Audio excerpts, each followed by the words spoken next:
Anjos. Entidades celestiais aladas que conduzem almas perdidas para a salvação ou podem ser terríveis horrores cósmicos com olhos que aterrorizam pessoas inocentes enquanto cuidam de seus próprios assuntos. De qualquer forma, anjos desempenham um papel crucial nas religiões abraâmicas. No entanto, você sabia que em certos grupos dentro dessas religiões, existem diversos tipos de anjos?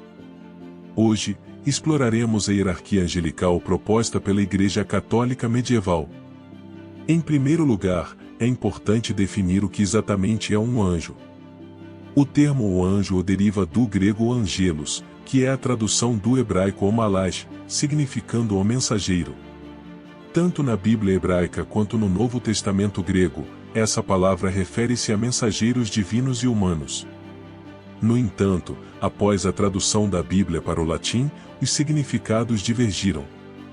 Mensageiros humanos passaram a ser referidos por palavras como onuntius ou legatus, enquanto os mensageiros celestiais passaram a ser chamados de anjos. A partir desse ponto, todos os seres celestiais, exceto Deus, foram denominados anjos. Ainda assim, surge um argumento sobre a precisão de rotular todos os espíritos celestiais como anjos. A Bíblia utiliza diversos termos para descrever os anjos, e essa hierarquia reflete as nuances mencionadas. Neste texto, continuarei usando o termo anjo para abranger todos eles de forma geral. Então, de onde se originou essa hierarquia? Certamente não da Bíblia. A Bíblia descreve o arcanjo Miguel como o arcanjo, que significa o príncipe dos anjos. Nenhuma outra sugestão de uma hierarquia específica é encontrada.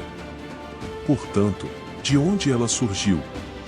Na obra O Summa Theologica, de Tomás de Aquino, uma das mais importantes na teologia católica, Aquino de fato estabelece uma hierarquia celestial.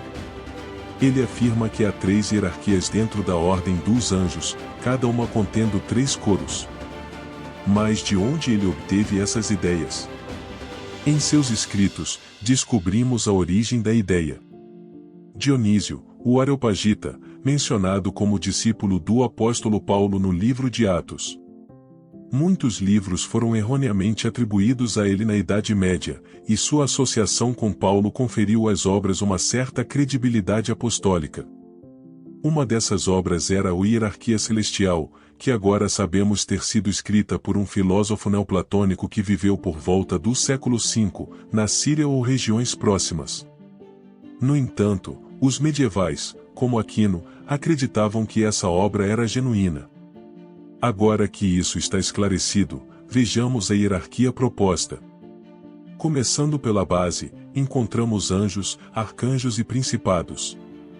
Esta hierarquia estava mais próxima da humanidade, refletindo suas responsabilidades. Começando com os anjos, os quais são os mensageiros celestiais padrão de Deus na Bíblia. Eles geralmente assumem forma humana, e por isso, optarei por retratá-los com asas aqui. Um exemplo é encontrado em Gênesis, quando 3 anjos, possivelmente incluindo a visita de Deus a Abraão, aparecem a ele sob forma de 3 homens. Abraão os acolheu com respeito. Se você já ouviu falar de um anjo da guarda, esses são os anjos que executam essa tarefa. Tomás de Aquino, ao separar as fileiras dos anjos com base em seu entendimento do universo, sustenta que esses anjos possuem um conhecimento mínimo dos planos divinos e foram designados para proteger indivíduos e famílias. Eles ocupam a base da hierarquia, diferentemente da teologia católica medieval, que os coloca aqui. Em segundo lugar, os arcanjos transmitem as mensagens mais importantes e desempenham tarefas cruciais para Deus na Terra. Além disso, são os únicos anjos nomeados, excluindo-se anjos caídos. 2 arcanjos são universalmente reconhecidos entre os cristãos. O primeiro é o arcanjo Gabriel, cujo nome significa "O Deus é minha força". Ele é o principal mensageiro divino, apresentado inicialmente no livro de Daniel ao explicar uma visão ao profeta. Entre os cristãos, ele é mais famoso por anunciar o nascimento de Cristo a Maria, conforme descrito no Evangelho de Lucas. Embora a Bíblia não utilize explicitamente o termo arcanjo ou para se referir a Gabriel, outras obras, como o livro de Enoque, fazem essa atribuição. Nas tradições anglicana, ortodoxa, católica e luterana, ele é denominado arcanjo. Em sequência, temos Miguel, cujo nome significa o quem é como Deus, sendo o líder dos anjos protetores de Israel e da Igreja. Ele é brevemente mencionado no livro de Daniel, ganhando destaque no Novo Testamento, especialmente no livro do Apocalipse, onde derrota o diabo sob a forma de um imenso dragão. A maioria dos cristãos considera esses dois anjos arcanjos devido às suas menções na Bíblia. No entanto, há dois outros anjos frequentemente incluídos. Rafael, cujo nome significa o Deus cura, é encontrado no livro de Tobias, aceito por católicos e ortodoxos, mas não pelos protestantes. Embora não faça parte da Bíblia judaica contemporânea, Rafael é mencionado no Talmud. Por fim, Uriel, cujo nome significa o chama de Deus, é mencionado no segundo livro de Enoque, considerado apócrifo por muitas igrejas, mas aceito por algumas. Apesar das diferenças nas tradições, esses 4 arcanjos são reconhecidos por muitas denominações cristãs. Acima deles na hierarquia mais baixa, estão os principados. Seus nomes, juntamente com os nomes de 3 outros coros de anjos, são derivados de uma única linha em Colossenses, uma carta de Paulo. Porque nele foram criadas todas as coisas nos céus e na terra, as visíveis e as invisíveis, sejam tronos, sejam dominações, sejam principados, sejam potestades, tudo foi criado por ele e para ele. Interpretar essa linha pode ser desafiador, mas Dionísio a entende como designando fileiras de principados angelicais responsáveis por grupos significativos, como igrejas e nações. Por isso, eles têm pouca interação com indivíduos. A hierarquia intermediária compreende poderes, virtudes e domínios. Esses anjos têm pouca relação com os seres humanos, conforme descrito por Dionísio e Tomás de Aquino. Os poderes são anjos guerreiros, constituindo parte do exército celestial de Deus. Possuem o poder de subjugar o mal e as forças demoníacas.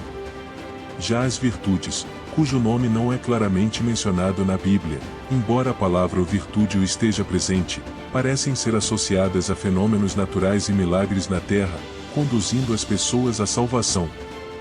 Os domínios, no topo da hierarquia intermediária, têm domínio sobre os anjos sob eles, uma espécie de gerenciamento intermediário do céu. E agora chegamos à hierarquia mais alta, composta por tronos, querubins e serafins. Esses anjos parecem passar a maior parte do tempo junto a Deus no céu, tendo pouca relação com os seres humanos. A imagem dos tronos foi descrita por Ezequiel em uma de suas visões, como brilho fulgurante, com 4 rostos e 4 pares de asas. Sua função parece ser a de sustentar o trono celestial de Deus. Já os querubins, frequentemente retratados equivocadamente como bebês com asas, possuem uma aparência muito diferente na Bíblia. A primeira menção ocorre em Gênesis, onde um querubim guarda o jardim do Éden. Em outras passagens, eles são retratados como guardiões de espaços sagrados, como na Arca da Aliança e no trono de Deus, de acordo com a visão de Ezequiel. Sua aparência, conforme descrita por Ezequiel, inclui 4 rostos diferentes, um humano, touro, leão e águia. Com 4 pares de asas, 2 encolhidos e 2 para voar, os querubins constantemente proclamam o Santo, Santo, Santo é o Senhor dos exércitos, toda a terra está cheia de sua glória. Curiosamente, o nome o serafim é frequentemente traduzido como ardentes, mas a palavra originalmente significa o serpente, embora os serafins nunca sejam retratados como cobras. A interpretação comum é que a referência à serpente está ligada à ideia de seres flamejantes ou portadores de luz, de modo que o termo ardente só faz sentido. Assim, temos a hierarquia dos 9 coros de anjos, os serafins, querubins, tronos, domínios, virtudes, poderes, principados, arcanjos e anjos. Espero que esta explicação tenha sido útil. Se gostou, sinta-se à vontade para curtir e inscrever-se no canal.